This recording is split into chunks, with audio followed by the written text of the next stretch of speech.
ফারহানাকে আমি আইডল হিসেবে মনে করি, কারণ প্রথমেই তিনি ছিলেন বিএনপির একজন সদস্য, কিন্তু পরবর্তীতে তিনি দলছুট হয়ে যেহেতু স্বতন্ত্র পদপ্রার্থী হিসেবে চলে এসেছেন এবং তার স্ট্রাগলটা আমরা দেখতে পেয়েছি যে খুবই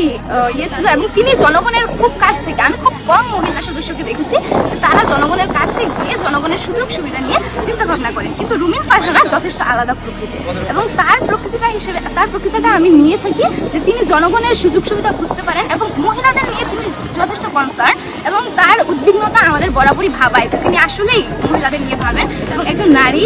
তথা একজন মেয়ে হিসেবে আমি রুমিন ফারহানাকে সবসময় ফারহানা আমাদের দেখেছিলেন এবং তিনি আমাদের সাথে হাই হ্যালো করেন, এবং দেখেই তিনি প্রথম যে এক্সপ্রেশনটা দিলেন তা হচ্ছে মাশাআল্লাহ, যা তার প্রতি আমার ভাবনাটাকে আরো পজিটিভলি নিয়ে গিয়েছে। এবং আমি